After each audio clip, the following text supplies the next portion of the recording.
Good morning. Here we are, continuing a late night into the next morning. I always say to the members, let's see who can hoot with the owls and soar with the eagles early the next morning. And they are there on the floor with our appropriations bills. I just want to start off the morning to say that Leader McConnell seems to take great pride in calling himself the Grim Reaper. It's part of his political campaign. It's part of the pride he takes as leader of the Senate. And as you see what he wants to bury, none of these things are going to pass. They won't even be voted on. So think of me as the Grim Reaper, his own quote.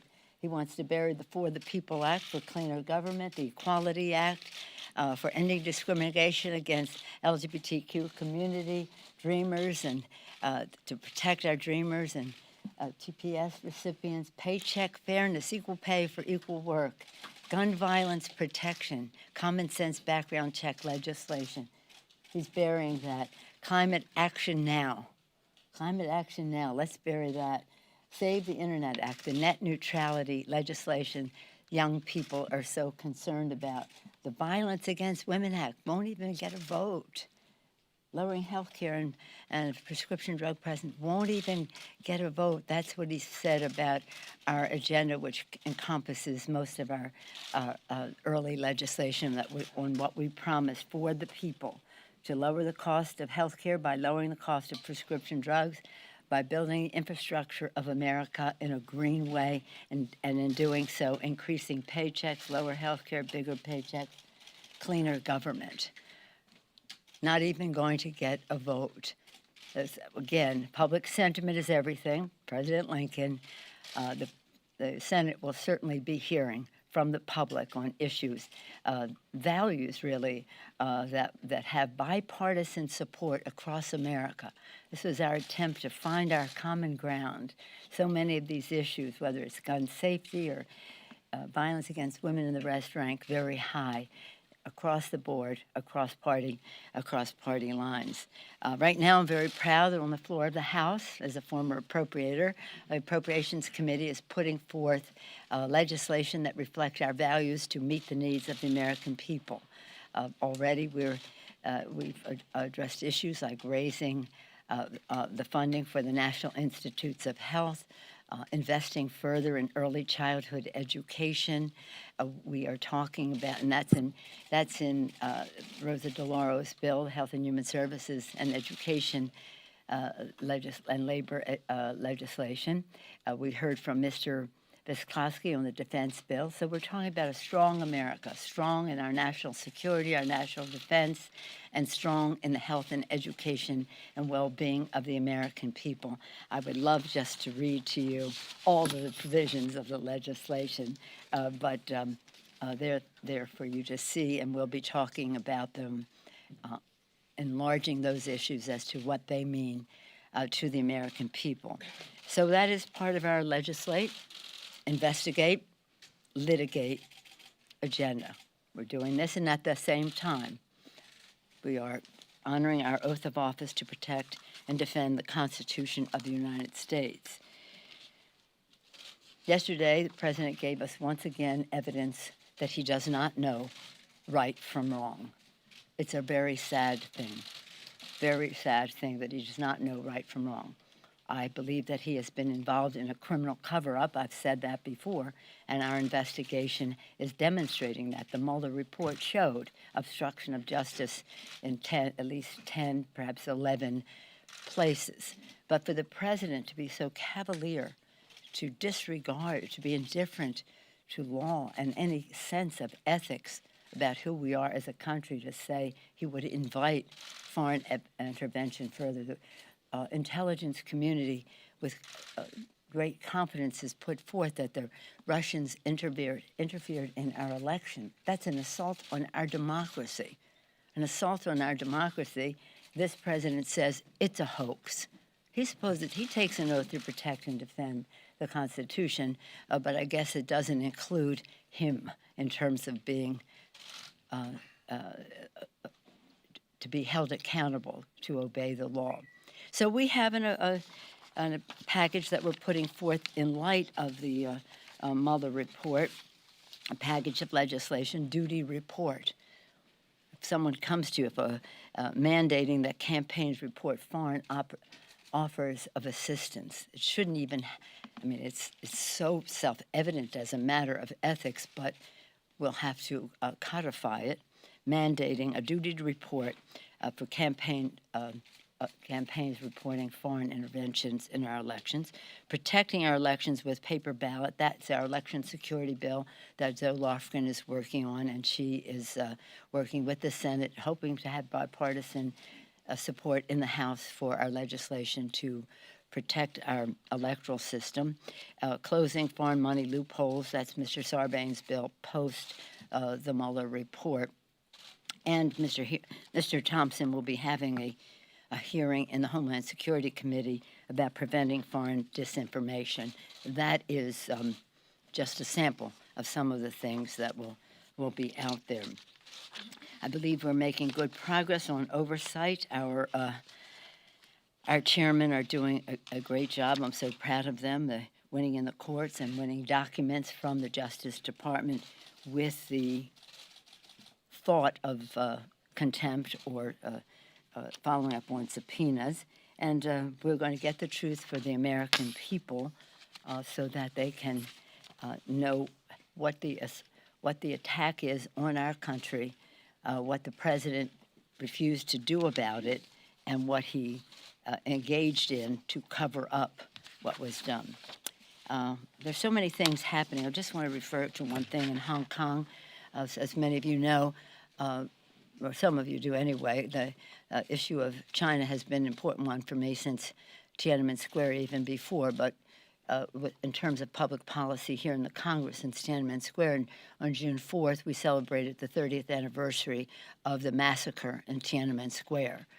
At the same time, we're observing that the Chinese government is engaged in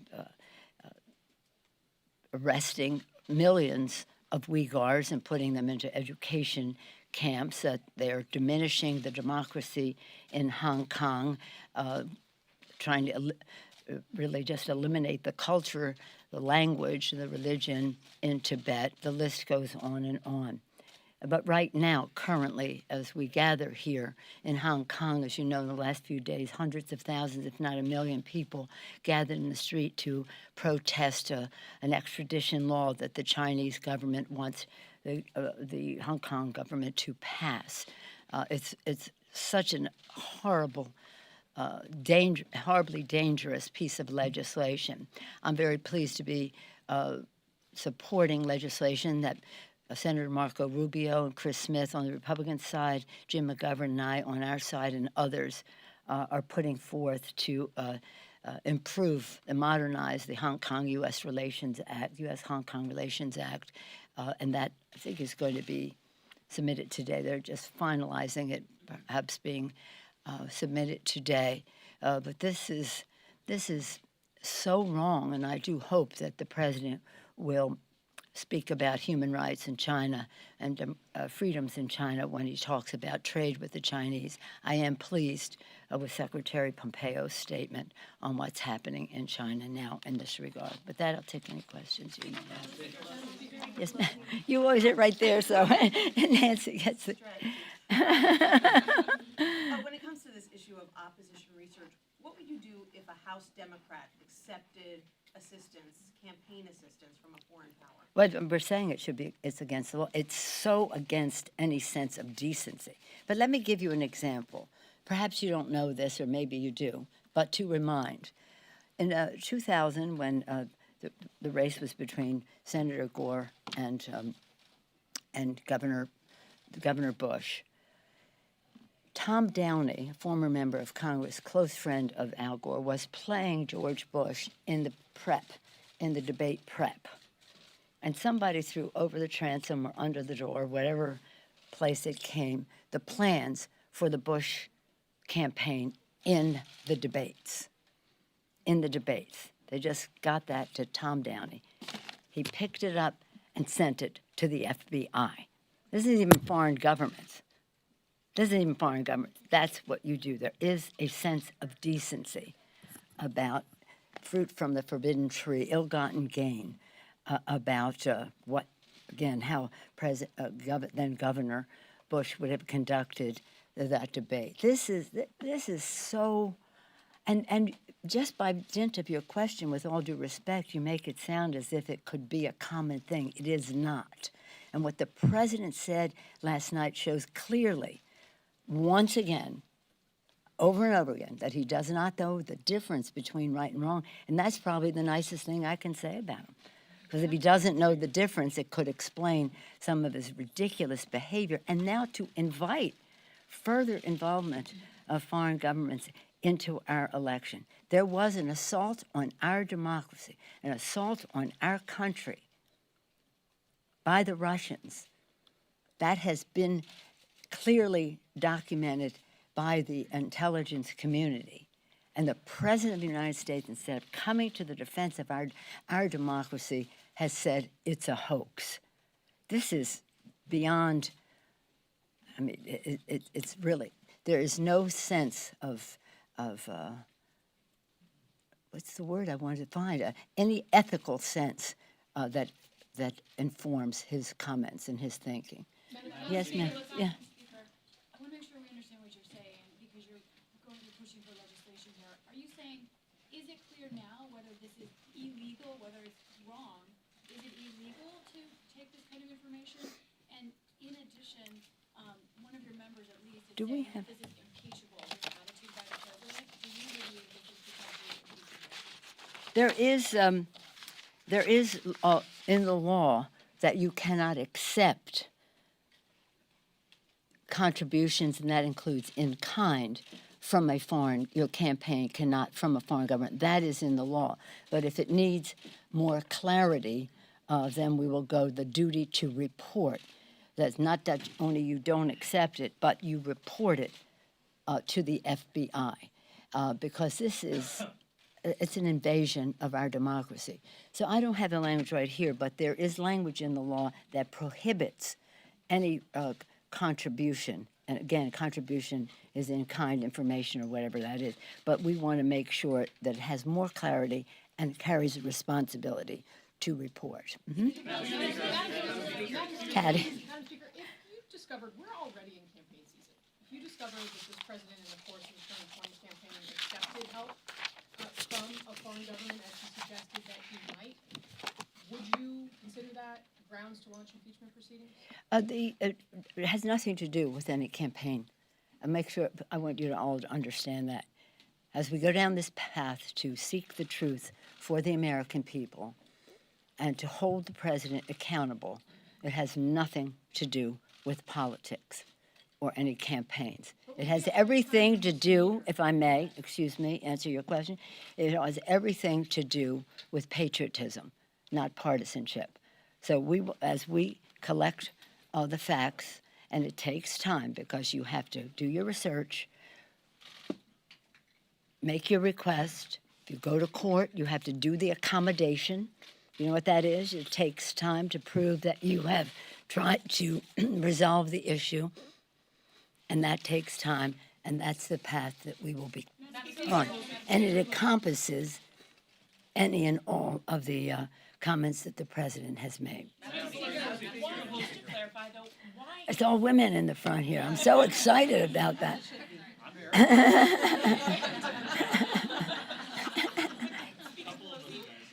Why, if the president is inviting foreign interference, why is that not grounds to move towards impeachment? And what concrete steps can you take to try and prevent him from doing it? Excuse me one sec. I didn't know I needed water, but I guess I do. Everybody in the country should be totally appalled by what the president said last night. Should be totally appalled. But he has a habit of making appalling statements. This one borders on so totally unethical that he doesn't even realize it. However, what we want to do is have a methodical approach to the path that we are on, and this will be included in that. But not any one issue is going to trigger, oh, now we'll go do this, because it's about investigating, it's about litigating It's about getting the truth to hold everyone accountable, and no one is above the law. But I want to get back to our legislation, because that is what the American people elected us to do. They elected us to, for the people agenda, to increase paychecks, lower health care costs, have cleaner government. Many of these pieces of legislation are in that. What is it about Mitch McConnell and the Republicans in Congress that they do not want to respond to what is so popular across the board in our country?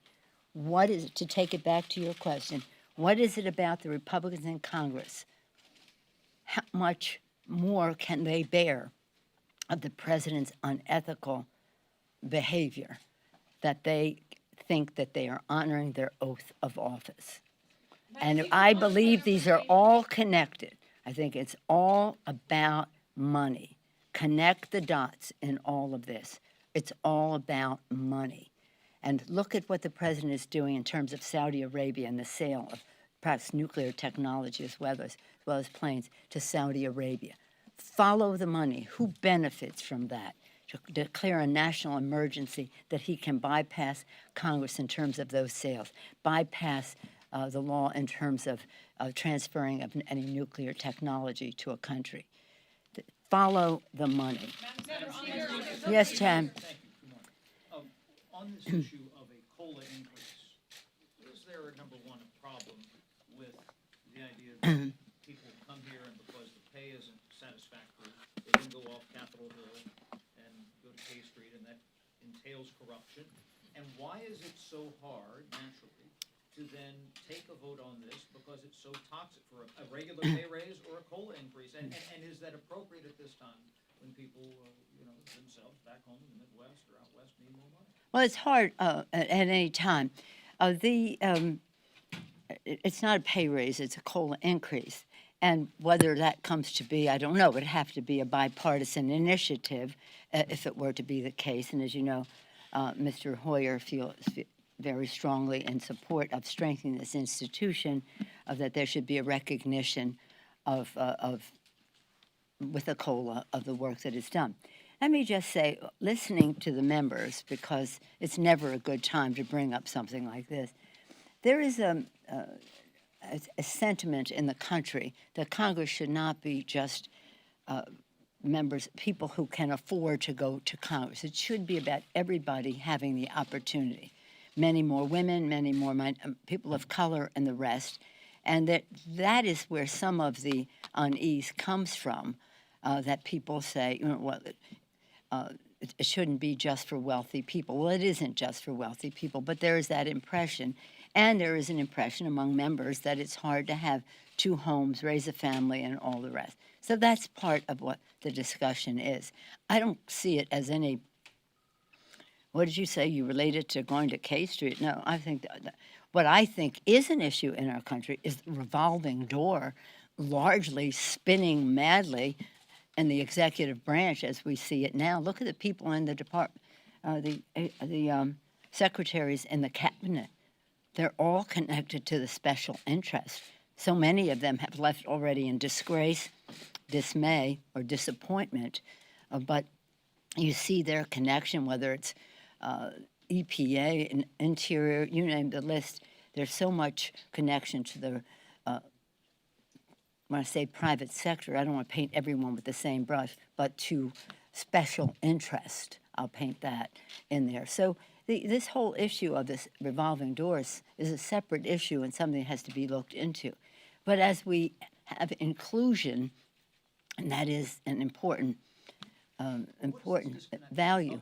The House was into 401 this morning. Yeah. And most people back home say, oh, Congress doesn't get any work done, nothing happens. I know you're talking about the graveyard here, but that said, the public doesn't think that Congress gets things done.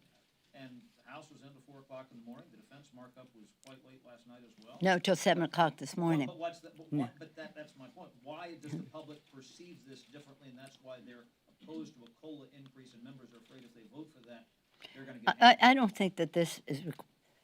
Look, we have a president who is ignoring the law, not honoring his oath of office, not honoring the office that he holds. We have a funding challenge that we have, which is something that must be done. By the end of the fiscal year, we must pass the appropriations bills. I'm an appropriator, left to our own devices, I believe, as I've said to you before, that the appropriators in a bipartisan way can reach solutions. We're still having the cap fight, the lifting of the debt ceiling. We have the president transferring nuclear technology as well as other weaponry to a country that is getting away with murder, and he chooses to ignore it, is engaged in a deadly war in Yemen, which the Congress opposes. So we have important policy matters to deal with. I think I've spent enough time on speculating as to whether there'll be something or not, which we don't know if there will be. Yes, ma'am. On the appropriations, at the end of the month, the Office of Refugees and Resettlement says that they are going to Yeah. run out of money to house unaccompanied Thank you. migrants at the border. The Senate is going to mark up a bill next week on this issue. How do you think that the Senate and the House can bridge the divide, given the fact that they had to drop this off of the disaster aid bill just a couple of weeks ago because they couldn't find agreement? They're working on it. There are two paths. One is in the appropriations bill where we have the Homeland Security piece, which is part of the 2020 appropriations, and then the supplemental. We'll have to have a supplemental because of the needs are so great. But I have confidence that they will come to a conclusion on it. We have to. The humanitarian needs are very great there, and we care very much about that, and we don't want them to poison pill what we're trying to do to alleviate that humanitarian challenge. I mean, really, taking children out of the arms of their mothers, separating families. How could it be, as people of faith that believe in the spark of divinity in every person, that we're all God's children, that we could treat people the way they do? But we will have to come to an agreement to get the bill passed and signed by the president. Could it be done by the end of the month? Oh, I think so. Yeah, I hope so. I mean, that we're on that path. Yes, In ma'am. order to enact legislation, you're gonna have to work with this president. I don't see infrastructure on your board. Going back to the infrastructure meeting a few weeks ago, looking back, was it a good idea in that moment, right before you walked in, to accuse the president of a criminal cover-up before you were trying to get a deal done for the American public? These are bills that have passed the House. I know. These are bills that have passed the House. We are not giving up on infrastructure, and I say almost every day that the president is involved in a criminal cover-up. He just chose to pick it up that day. So there was nothing new about anything I said about the president at that time. I think the president just didn't want to pay for it. The purpose of that meeting was we're going to do infrastructure, build the infrastructure of our country, which I truly believe he wants to do. Build the infrastructure of our country in a green way, I'm not sure about that, to raise the paychecks of the American worker. And to do so in a way, infrastructure is a national security issue, as President Eisenhower so beautifully demonstrated in the 50s when he instituted the interstate highway system as a national security issue to unify America. So I don't take any responsibility for the president's behavior, except to say that we're going to hold him accountable for it. Budget cap question. Yes, sir, please. I understand the White House is floating some new offer to Democrats. They were going to review it. Have you seen that? Have you given any comment on how? I don't know what that is. What are you referencing? Apparently, Mnuchin was in with McConnell making offers last night and wanting to run something by you. So that's Well, I don't know what it is, so I can't tell you if I do, but I'll tell you where I see things. We do have to lift the budget caps, and we have to avoid sequestration because that's not a good idea for our country. Have to avoid shutdown of government, which is palatable. Some Republicans who don't believe in governance, but we will not go down that path. And we're going to combine when we lift the caps, then we can talk about lifting the debt ceiling. But that would have to come second or simultaneous, but not before lifting the caps. I don't know what their proposal is, but I do know that we've been engaged in conversation, Mitch and Leader McConnell and Leader Schumer and Mr. McCarthy and I, with the Secretary of the Treasury, we were making some progress, but then they kind of backed away from it. So we'll see. I don't know what that one is. I'm not usually, shall we say, when Mick Mulvaney takes the lead. Mick Mulvaney was one of the leaders in shutting down government when he was here and voted to keep it closed. And that was when we were operating on the Republican number that we said, we'll agree to it. We don't like it, we'll agree to it. And they didn't agree to their own number. So I'm hopeful, always open. But I think left to our own devices, we can get that. I keep using that phrase because there is bipartisanship in all of this. We know what we have to do. We can get it done. It's when they come in with deal breakers because they don't believe in governance. They don't believe in science, which says evidence, data, truth, fact of what we need to do for our country. So if you don't accept that and you don't believe in governance, then you have a different approach to all this. Okay, are you ready for game time tonight? See my yellow jacket? Golden State Warriors. Game time. Your bet with Justin Trudeau. I did. Made a bet with Justin Trudeau after it was 3-1. Now, I didn't want to bring it up in Normandy. That wouldn't have been appropriate. It wasn't the time or the place. But the next day, we made our bet. Can't wait to see what those goodies are from Canada. Poutine? Say what? Poutine? Is that what they'll have? I think that it will be. See, my advantage, apart from the Golden State Warriors, my advantage is that I'm the Speaker of the House, but my bet is from California, so walnuts and almonds and chocolate and wine. His advantage is he's the Prime Minister of Canada, so he has to have a representative supply. I don't have to do the whole country. I can just do California. So I'm eager to see what he sends. Game time. Thank you. Thank you. Bye-bye. Thank you.